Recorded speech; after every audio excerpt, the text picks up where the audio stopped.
Satpara will be remembered as a versatile climber by the international community of mountaineers and a hero in his native Pakistan.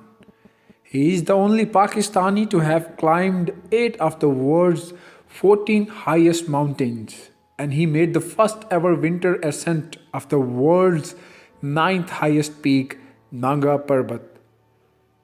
On Friday, 5th February 2021, he went missing along with two others, Iceland's John Snorri and Chile's Juan Pablo, while trying to climb K2, the world's second highest peak at 8,611 meters. It is also reputedly the deadliest mountain. His son Sajid was also a member of the team, and the idea was for the father and son due to summit K2 without oxygen, a feat never done before in winter. But Sajid had to turn back from a spot called the bottleneck, also known as the death zone, some 300 meters from the top after he felt sick. Afterwards, he helped military-led rescue teams scour the mountain for signs of his father and the other two men. In a statement, his son said, K2 has embosomed my father forever.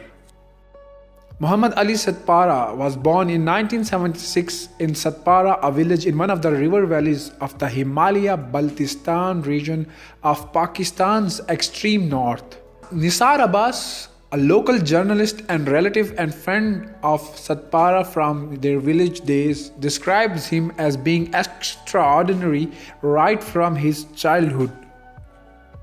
On one occasion in the winter of 2016, during a trek from Satpara Valley to the alpine plains of Devsai, when freezing winds caught them in a snow-filled gorge and sent shivers down their spines, they saw him climb smoothly up the slope and start dancing over the ridge.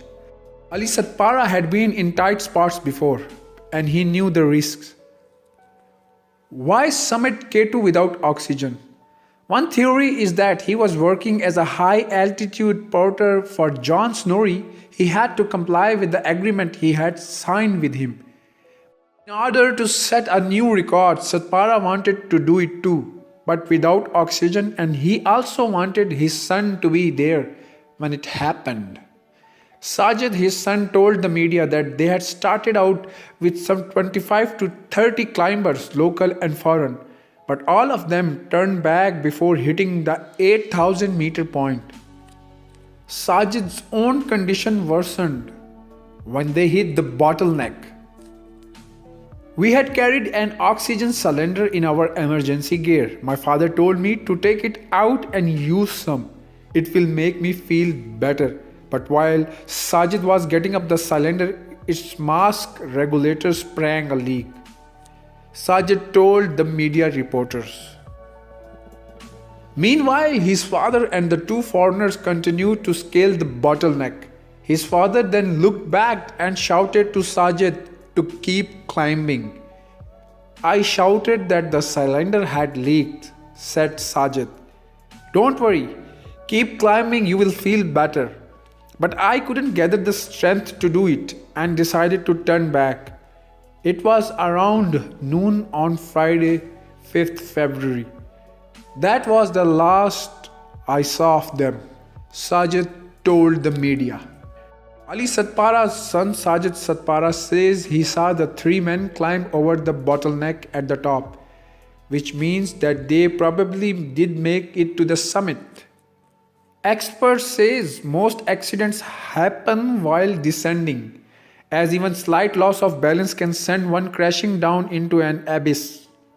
Given the hostile environment, low oxygen and winter temperatures dipping to as low as minus 80 degrees centigrade, there is little chance the men could have survived a week at over 8,000 meters, his son said. Later on, Sajid Ali Sadpara, the son of legendary Muhammad Ali Sadpara, retrieved the bodies of three missing climbers, including his father, who went missing while attempting to summit the K2. The bodies were spotted below the bottleneck.